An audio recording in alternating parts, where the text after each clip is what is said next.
Another thing a lot of people don't know, I don't know, is I've got a prosthetic, and let's see, that'd have been 2010. I got in a dirt bike crash. Another big FU with dirt bikes. I wasn't good enough to race them, and then I get in a crash and hurt myself. But that opened a whole new door for me as well. And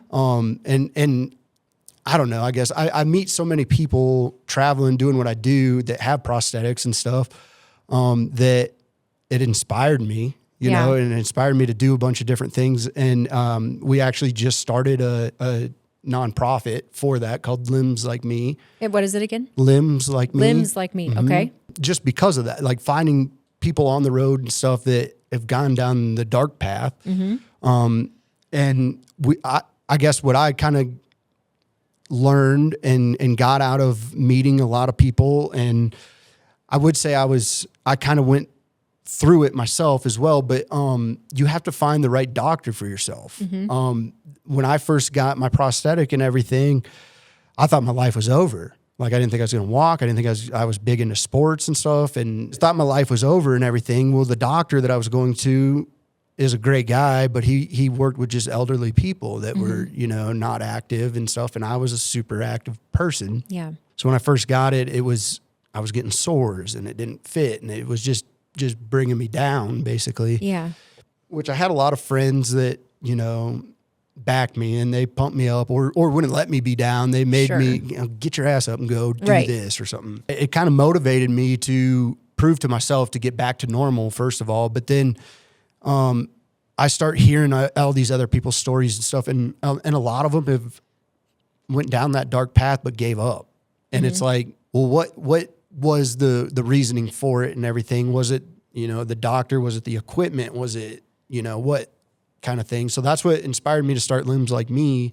Was we wanted to be like that missing link, whether they can't afford, you know, some equipment or something, they don't have insurance, or just with the wrong person, or maybe they just need someone to talk to about it. You know, there's so many different connections with prosthetics and trauma.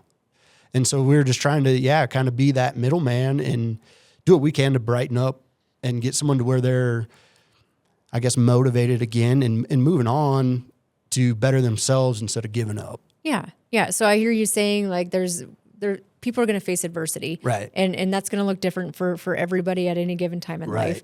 And, you know, like you said, you experienced that. You hit your dark spot. You had people who lifted you up, and you make a choice, you know, and you want to help people know that there's a time and place for being in that dark spot, and look at this other side, right? Look what I'm doing, things that I didn't think I could do with the adversity I faced, and now you want to help. And I think that's fantastic. And, you know, continue to let us know not only what you're doing, because we want to keep following you in your career, but and also support the foundation. I mean, that's amazing that you're turning that adversity, not only taking yourself and doing what you need to do in your career, and show that there's so much more to be able to do. Like, don't let those things stop you, and give back. So I think that's incredible. Yeah. Like right now we're working with a guy that kind of the same thing as me. He got in a motorcycle accident. Well, he actually pulled over because an ambulance was coming, and someone rear-ended him on a motorcycle and lost his left leg. Same thing as me.